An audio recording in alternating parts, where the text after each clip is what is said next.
नयागढ़ जिला अंतर्गत खनपड़ा ब्लॉक अधीन राजढोलमरा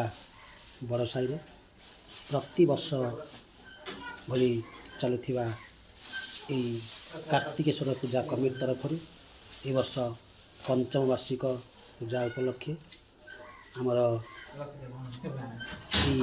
कमिटर कुनी कलाकार जहाँकि कार्तिकेश्वर पूजा उपलक्षे जे कि देवता मानकर सेनापति कार्तिकेश्वर तांकर नूतन मूर्ति नड़ाभरा चली दुईटी मयूर करेंगे बोली भाई कुनी कलाकार दुईटी ये हूँ आमर चिन्मय कुमार स्वाई बोल आम कमिटर कुनी कलाकार एवं शिल्पी जड़े आने आम ये कमिटर कुनी कलाकार रतिरंजन पात्र ये दुई जन मिसी नड़ाभिड़ा कार्य संपन्न कर प्रत्येक वर्ष भली यही वर्ष धूमधाम पालन करेंगे आमर पूजा कमिटी तरफ निष्पत्ति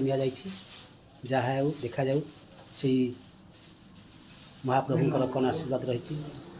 केते दूर यह संभव हो पार्टी ताहा ही से जानी। नयागढ़ जिला अंतर्गत खनपड़ा ब्लॉक अधीन राजढोलमरा बड़ साई प्रति वर्ष भली चलुथिबा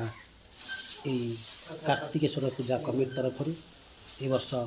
पंचम वार्षिक पूजा उपलक्षे आमर कमिटर कुनी कलाकार जहाँकि कार्तिकेश्वर पूजा उपलक्षे जे कि देवता मानकर सेनापति कार्तिकेश्वर तांकर नूतन मूर्ति नड़ाभरा चली दुईटी मयूर करेंगे बोली भाई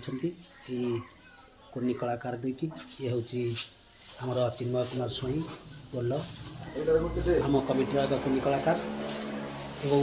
शिल्पी जड़े आने आम ये कमिटर कुनी कलाकार रतिरंजन पात्र ये दुई जन मिसी नड़ाभिड़ा कार्य संपन्न कर प्रत्येक वर्ष भली यही वर्ष धूमधाम पालन करेंगे आमर पूजा कमिटी तरफ निष्पत्ति जहाँ देखा जाऊ से महाप्रभुंर कौन आशीर्वाद रही केते दूर यह संभव हो पार्टी ताहा ही से जानी। जहाँ आमर यही कुनी कारीगर दुईटी को आम पूजा कमिटर आउ जड़े सभ्य जे कि संग्राम केशरी पंडा जहाँ साहाय्य कर समस्त साहाय्य सहयोग धन्यवाद।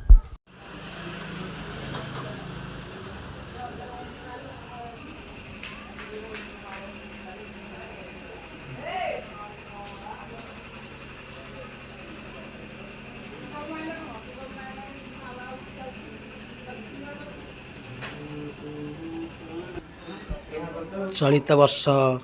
कार्तिक पूर्णमी उपलक्षे आमर वर्तमान मूर्ति तैयारी पाई आम दुईटी कुनी कारीगर रतिरंजन पात्र एवं चिन्मय कुमार स्वाई डाकना टोल बर्तमान दुईटी कुनी कारीगर लगी जाइछंती नड़ा भिड़ारे एवं आज सत चेष्टा करछंती नड़ा भिड़ा काम संध्यारे आशा रखिछंती माटी छाटिबे एवं आ मात्र 13 दिन बाकी रहिला तेणु यही पूजा अवसर में चलित वर्ष कार्तिक पूर्णमी अवसर में लगी पड़ते धूमधाम आमर नड़ाबंधा कार्यक्रम तेणु आज निश्चित रूपे संध्या सुधा माटी लेपन करेंगे ये हूँ प्रथम पर्यायर कार्यक्रम